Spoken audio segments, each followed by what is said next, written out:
2011, I was debating on a platform that still exists called Paltalk, and it was before there was Discord or, there weren't Google Hangouts, there was no Clubhouse, and so on. So it was really the best place where you could get where there were a lot of people, multiple chat rooms. With large memberships. So I was debating there. I started debating on that platform at that time. And a couple of months after I had started doing that, Darth showed up one day. He had been debating on Xbox Live. I mean, I found this all out later, years later. He had been debating on Xbox Live. And then found out about Paltalk and showed up on Paltalk. Now he had sort of memorized. I'm going to give you a slightly longish version of the story. So if you start getting bored, just stop me. No, I can try to shorten it. But he had basically memorized some answers in Genesis, talking points. So which you might still hear him run occasionally. That were all about sort of trying to establish that abiogenesis was implausible or impossible or something like that, right? I think unless you're very well studied in biology, they're just not the kind of thing you're going to really know how to answer, right? And so I just came into a room and he was already tackling, half a dozen different atheists. And he was very calm and methodical, And so I could sort of tell as soon as I came in that he was different from what we were usually dealing with on that platform. And the way that the platform worked was you had to queue up to a mic, and you got 2 to 3 minutes, depending on the room, where you could say what you wanted, and then you yielded the mic to the next person, right? So there was no direct exchange. It was all deferred. You say something, and then that person, when they advance in the queue to the point where they get back to the mic, they can answer you, right? So I wasn't really interested in debating the biology, because my strategy is basically just to grant them everything and say, how do we infer? Let's say all this is true. How do we infer that a God exists? Because I'm skeptical. I guess basically my view is almost that there couldn't really be a good inference to a God, evidentially. But I wanted to just say, look, let's just say evolution is. Let's say we don't have good reason to think evolution is true. What difference would it make? Why would we have to give up on atheism or? Why would we have to be Christians, right? And of course, he didn't have an argument for that, right? He only had an argument. What he was trying to do was show that he could raise some problem for at least conventional natural scientific models, right, about the plausibility of their story about how life arose, right? But just because that's a problem, right, he wanted to say, okay, well then only a God could explain this. If this were really a problem, right, he wanted to say, yeah, if you grant that it's a problem, only God can explain this, right? Science can't, right? Mm-hmm. So I basically came to the mic and said, he was using the name Evolution False in those days. I basically came to the mic and said, so here's my problem with what you're saying, evolution false. I just don't see how you're inferring to the existence of a God. Let's say I grant all this for the sake of argument. How are you inferring the existence of God, right? And so what I noticed that he would do was that he would just not answer the question, right? He'd have 2 or 3 minutes on the mic, but in the interim, right, 5 people had come to the mic and asked him a bunch of questions, right? And so he would respond to those people, but he'd never respond to me, right? So I just kept raising my hand and, rejoining the queue and coming back to the mic and saying, well, maybe Evolution False didn't have time the last time I asked this set of questions, but he never addressed them. So I'll just repeat the questions again, right? And I did that a few times. And so then I got a private message from him saying, oh, do you have Skype? Let's talk on Skype. So, I gave him my Skype name, and he called me on Skype. And, he said, he started saying, oh, are you an atheist? And I was like, yeah. And we ended up sort of chatting for like 45 minutes, maybe even an hour, where he talked to me about, we were both into Apple computers and, things like that, iPhones. And so there was, at no point did he address the objections.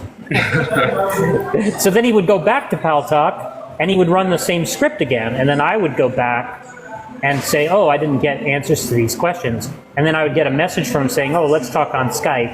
And he would call me, and we would have a pleasant chat, and of course would never address any of the objections, right? Well, eventually he started to, it started to become sort of like not viable to just go about that strategy, because it was starting to look like there were objections that he was dodging. So he began to try to denigrate the objections in subtle ways, right? So as to not appear that he was dodging, right? And so what he would do is he would say, oh, well, I noticed Jack asked these questions, and Jack's a great guy. Jack and I get along. We're friends. We both like Apple computers.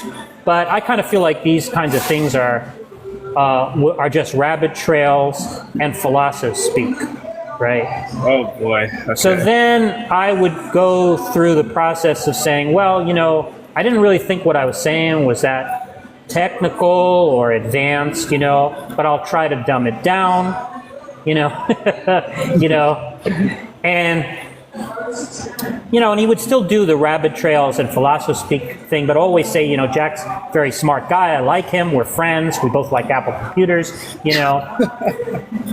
But I started to get a little bit annoyed, because of course at that point I fully understood that he was just a dishonest guy and a dodger, Now I didn't necessarily mind that much that he was dishonest and dodger, but I just didn't want to let it go unchallenged, So I just started to say, I'm beginning to think that you can't actually answer these objections, and that you saying that they're philosophy speak and rabbit trails, which nobody else here really believes, right,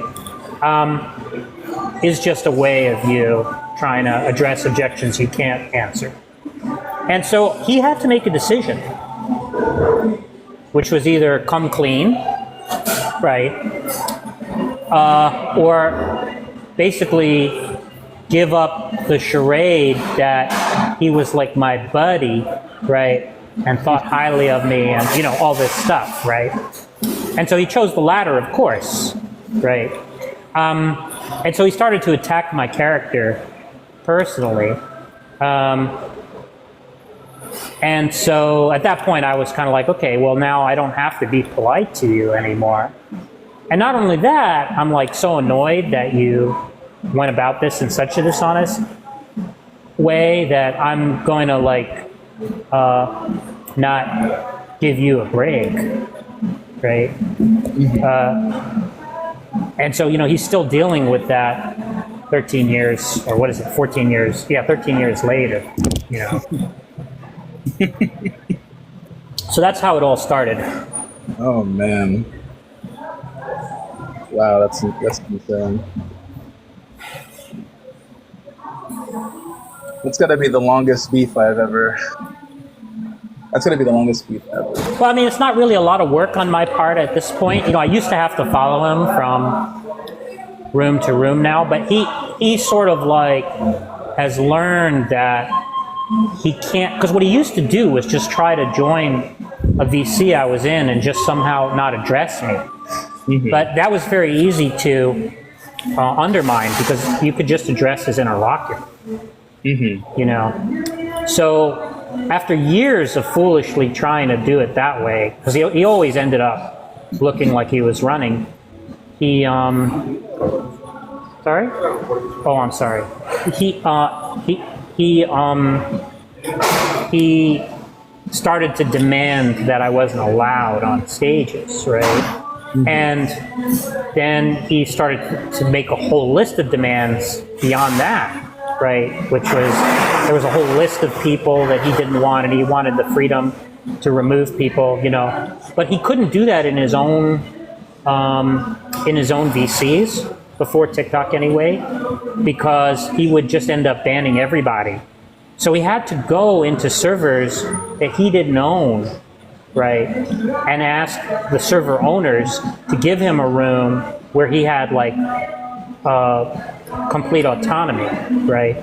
But even then, he would usually end up making demands that the server owners wouldn't be willing, at some point wouldn't, usually they'd keep granting them, but eventually he'd reach some demand that they just thought was unacceptable, and he'd always double down. He would never be like, okay, you know, I guess I'll compromise on this one, right? He'd just say, look, if you don't, he'd always issue an ultimatum, if you don't ban this server mod or whatever, I'm leaving the server for good, right? And he's done that so many times now that he's alienated almost everybody on Discord and Clubhouse, and so he's pretty much confined to one server on Discord, you know. And like, he's been coming on TikTok, but unfortunately he can't really control himself, so he's routinely suspended. So yeah, he occasionally, you know, he can do pretty well on TikTok. Like, he was getting like close to 100 people per live the other day, but inevitably he's going to get suspended and I assume get shadow banned. So he's going to end up having to keep making new accounts. So I think it's going to get progressively more difficult for him on TikTok. Yeah. I think. Do you, I'm just going to state the obvious. Do you think the main reason why he has like a quote unquote troll list is to just like avoid the people that can actually like contend with his, you know, arguments and stuff like that? Oh yeah, I mean, to be fair, he does get trolled relentlessly. Oh yeah, you know. But yeah, he uses it as an excuse, and he uses the fact that he does get trolled relentlessly as a way to lend plausibility to putting people on the troll list who in fact are just people who give arguments that he can't answer. But I don't think anybody really doubts that, you know.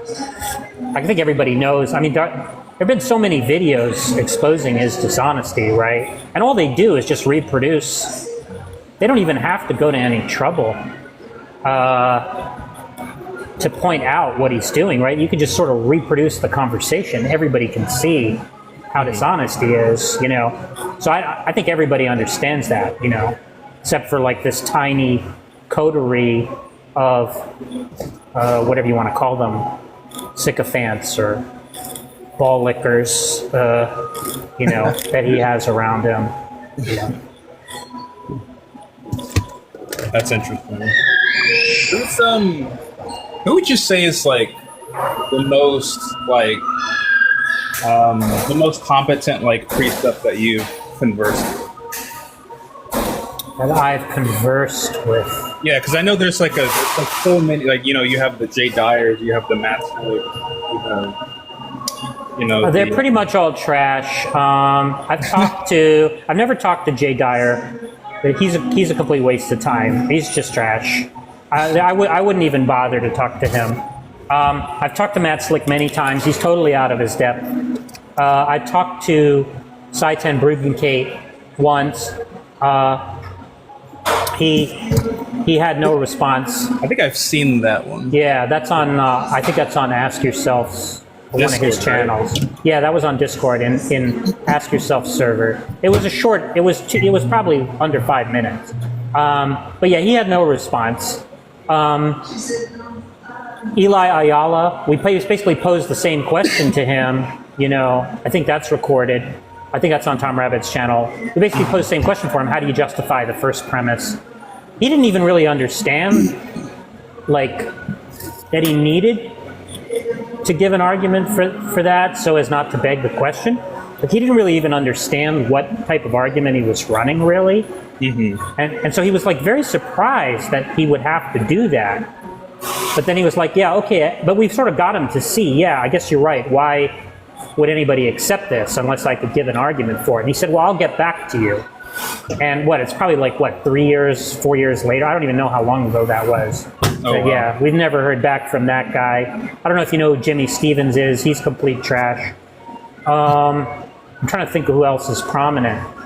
There was Jay Robin. I forgot that guy. He was hopeless. I debated Tonlock. What's his name? Matt Yester. Yeah, they're awful. They're both awful. I debated them both. Yeah, they're horrible. That was terrible. Yeah, they're just terrible. Yeah, so I don't think there really is one. I mean, well, I shouldn't say that. What I'm told is, well, for one thing, there's people who are presuppositionalist adjacent. I'm sure you're familiar with people like Anderson and Welty. James Anderson, do you know who James Anderson is? They wrote Lord on it. Yeah, so I don't disrespect that. I mean, I'm not sympathetic to his argument at all, but I don't think he's a clown. I was actually favorably, because there was I think it's on Detroit's channel. I think there were maybe 2 conversations with him. One was like an AMA, I think, and I think it might be on Detroit's channel. And I thought this guy, I was surprised because I hadn't really heard him talk before. I was sort of familiar with the argument of that paper. But I actually thought he was very, very thoughtful, smart, reasonable, and so on. I mean, I have no sympathy at all for his position, but I don't think it's like a clown show exactly the way that the other people we've talked about are. But aside from them, they don't actually call themselves presuppositionalists, but aside from them, well, maybe Welty does, because I guess he's in these, there are these books called like 5 Ways of Apologetics and 5 Approaches to Abstract Objects. You know this like series? Like there's one called 5 Ways of Apologetics, and it's got William Lane Craig talking about evidential apologetics, and then I think John Frame talks about presuppositional apologetics, and there's somebody who talks about classical apologetics. So there's this whole series of volumes, and I think Welty contributes to the one on abstract objects. He might actually call himself a presuppositionalist. I'm not sure. I'm told Anderson does not. But apart from them, what I'm told by, I don't know if you know who Dan Linford is. He's on I love Dan Linford. Yeah, so Dan Linford told me that there's I guess it's a YouTube channel. I've never found it. I keep asking him to find these guys because maybe we could actually talk to them. But he said there are these graduate students at these, these Protestant, well, I guess they're basically Reformed seminaries. Because they do, presuppositionalism is taught in some Reformed seminaries, right? And they do publish in journals that are sort of distinctive to that tradition. So they're not mainstream. Like if you write on presuppositionalism, it's almost what Dan told me is it's almost impossible to get published in a mainstream philosophy of religion journal, right? Yeah, I mean, that's not surprising. Even if it's a critique, right? They just nobody's interested in this, right? Because nobody takes it seriously, right? So there's hardly anything. If you scour all those journals, there's hardly anything on presuppositionalism. So it's, from the standpoint of academic philosophy, it's basically a fringe view. But in these Protestant seminaries, right, they have their own journals for, basically philosophers or theologians in that tradition, right? And so he told me that in the seminary, and so of course the presuppositionalism is taught in some of those seminaries, and he told me that there are these guys who are graduate students in these seminaries who do these, conversations or something on YouTube where they lay out arguments. And he said those guys are actually not charlatans. They actually know their stuff and they're smart. Now, I have no idea how they back up this stuff. Like, if we were to ask them that question, like, how do you justify the first premise of a transcendental argument for the existence of God? I don't know what they would say. I guess I could ask Dan what he thinks they would say, but he says, yeah, it's not true that all presuppositionalists are idiots, or gibberish generators or whatever. So apparently they exist, but I just haven't encountered them myself. And that's what Dan Linford told you? Yeah. Because Dan Linford is somebody who actually did try to write a fair amount on presuppositionalism, and he actually read a lot of it. He actually read Bonson, Van Til, Oliphant, people like that, John Frame, I think. He actually, because they allude to an argument, right? And so the question is, well, where is the argument that everybody talks about that's in their writings, And most people find them like, maybe not Bonson, but somebody like Van Til is generally considered like pretty unreadable, So like Dan actually went to the trouble to read him. And so he wanted to write about them. And so he wrote several articles, but I think most of them are unpublished. But he was probably within academic philosophy, he's probably like the most informed person on that's not a well, I guess he either is or is not, because I guess if you are a presuppositionalist, you're just not in academic philosophy. So he probably knows more about it than anybody in academic philosophy. Oh, wow. Okay. That was a little, I'm not gonna lie. Like when you said that, I was a little skeptical. I just given like my experience with precepts. Yeah, I've never come across these people, but I take him at his word that he wouldn't say, because if you said, well, what do you think of Seitan Brudenkate? I'm sure he would say, yeah, he's just an idiot, And obviously he's talked to Darth Dawkins, and he knows that Darth is an idiot. I don't know that he's talked to that many of them online, but he certainly understands that it's like complete trash. But so I don't think he would have said that if he wasn't actually favorably impressed, that there were these people who were sort of more serious about it, I think anyone that looks up to Darth Dawkins is like an idiot. There's a lot of people that are like, he's great, and I'm like, what the fuck? I might not.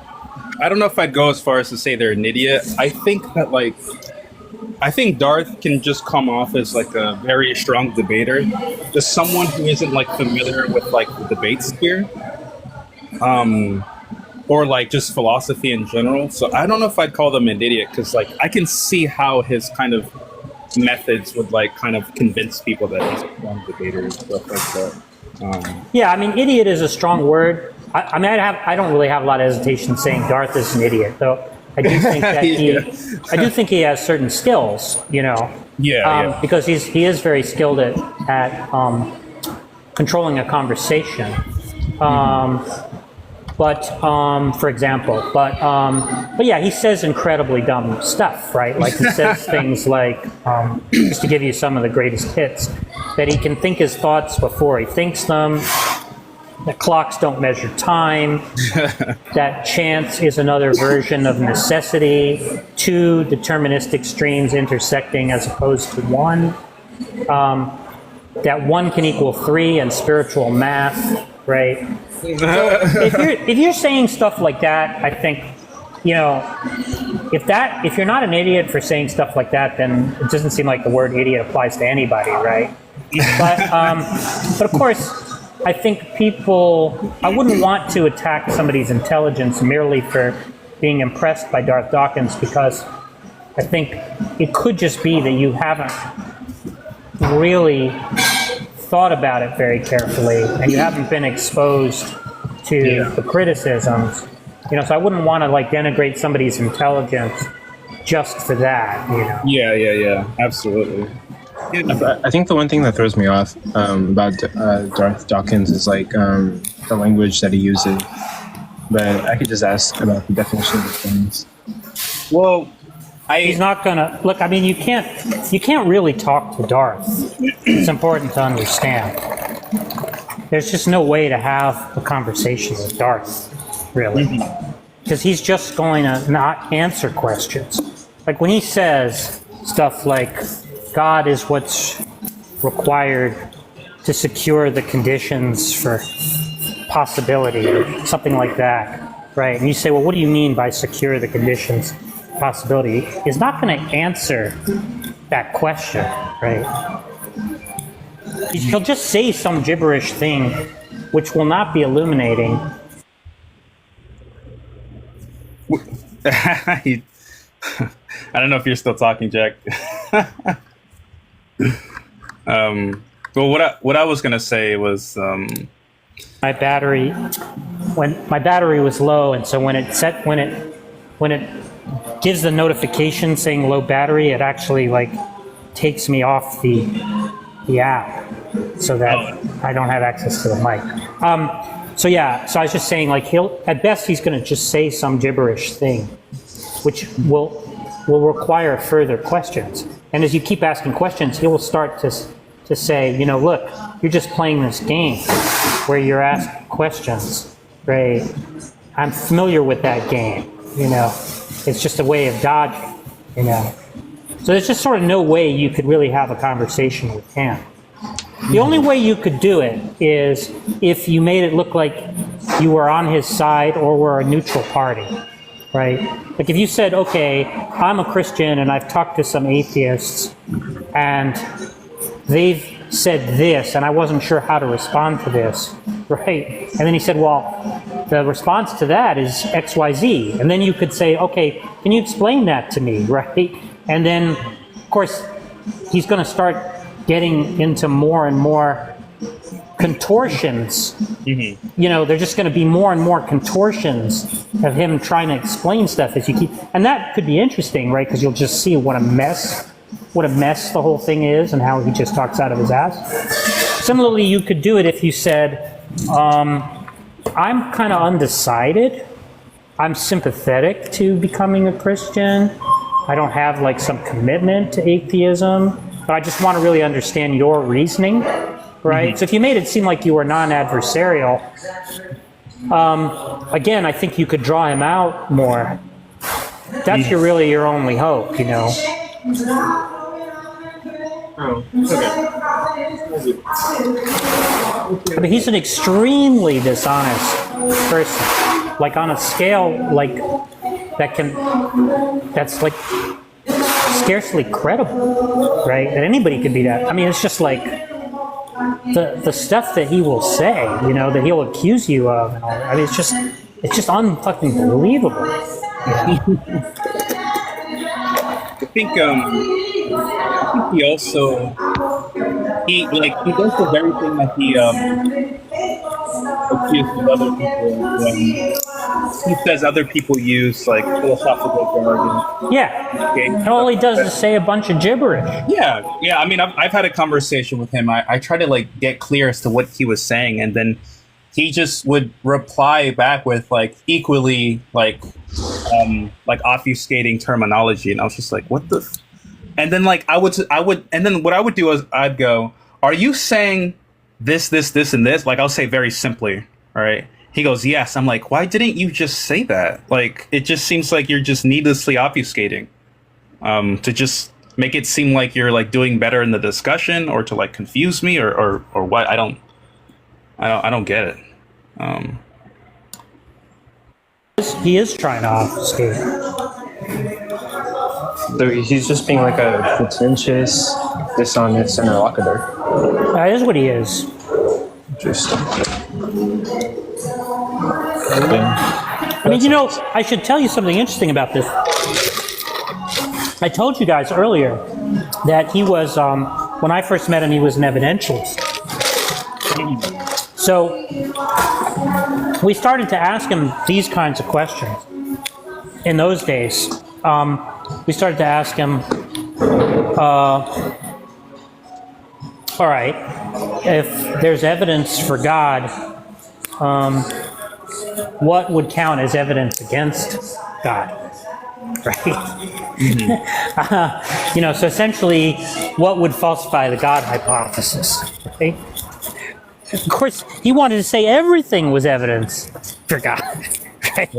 That's not good. So he started to say, look, how can there be evidence for God if nothing can be evidence against God? So of course he dodged the question, right? And so that became a running joke, right? What would falsify the God hypothesis, right? We would, like 5 of us would get in a queue, one after another, ask him that question. And then we would laugh about how he dodged it, you know. So eventually he wrote to, I'm giving you the long version of the story again, so I apologize about that. It's all good. He wrote to Tim McGrew. Do you know, are you familiar with Tim McGrew? I don't think so. Tim McGrew is a very famous Christian philosopher of religion who works a lot on issues related to like evidence, stuff like that, probability theory, things like that. So he wrote to Tim McGrew, because Tim McGrew is, focused on like these kind of more epistemological issues, and asked him about how Christians could respond to the question, how can the God hypothesis be a good hypothesis if it's unfalsifiable, right? And so Tim McGrew wrote him, and Tim McGrew is pretty good. I mean, again, I'm not really that interested in what he does because I think defending Christianity is like a pretty fruitless project. So I'm not that interested in Christian philosophers in a certain way. I mean, apart from maybe Peter Van Inwagen, who I think is kind of like a cut above all these people. But he's certainly a good philosopher. As he's not some kind of clown, right?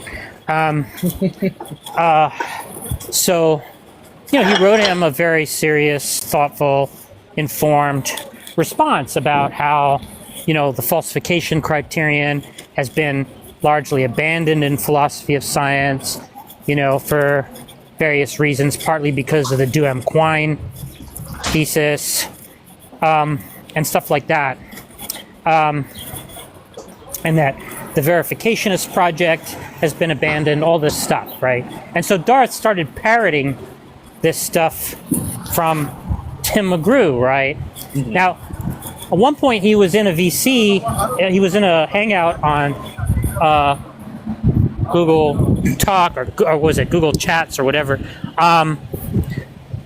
and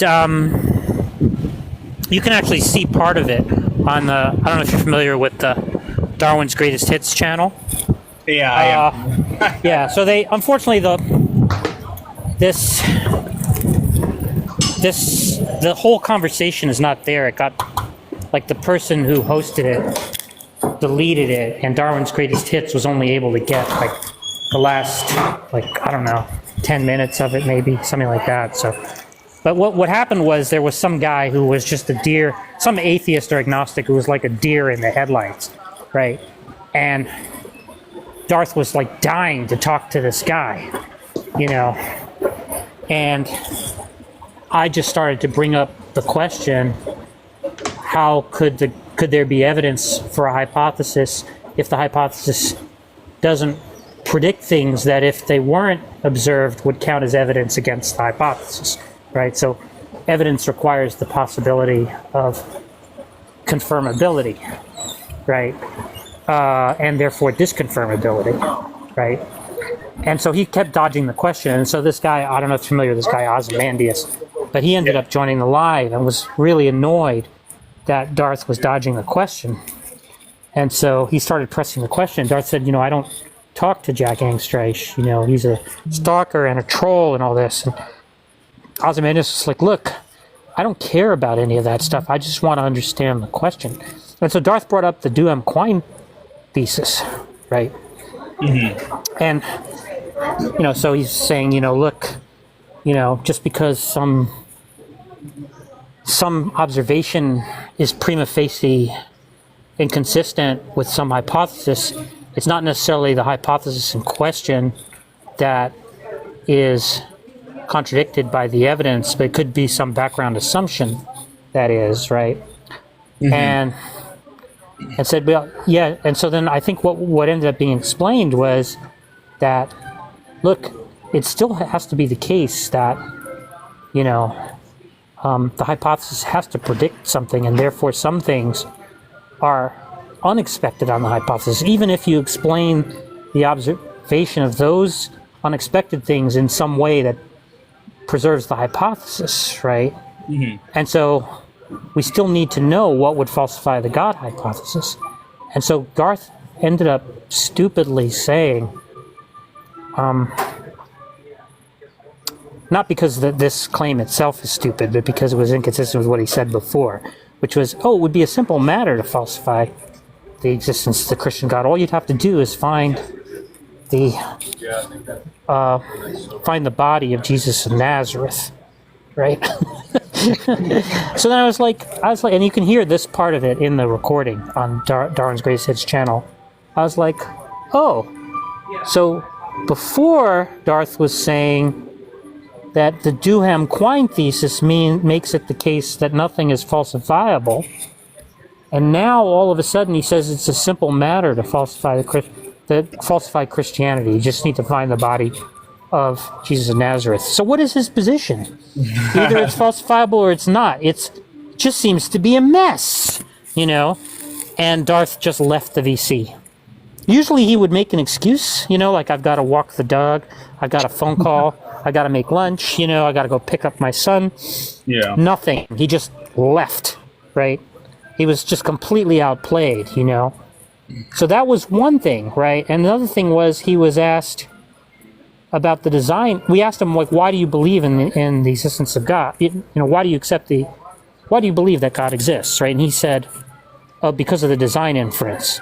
So, of course, the natural question, what is the design inference? See, of course, there was no design inference. He knew of no design inference. That was just something he thought he was supposed to say because at that time he was an evidentialist, right?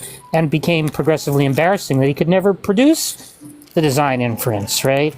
So, of course, he gave up on evidentialism when he started to see the Seitan Bruggencate videos, the Greg Bahnsen videos, and he was like, oh, this is the apologetic for me, right? I don't have to go to any trouble. I don't have to construct any arguments at all, right? All I have to do is say, how do you know that, right? How do you know that? That's it. That's the whole thing. That's all I have to do. How do you know that? How do you know that? How do you know that, right? And so that's how he became a presuppositionalist. Mm. Wow. Yeah, I don't know what to say. He's just really bad. I think. Oh, he's complete fucking trash. There's no question about it.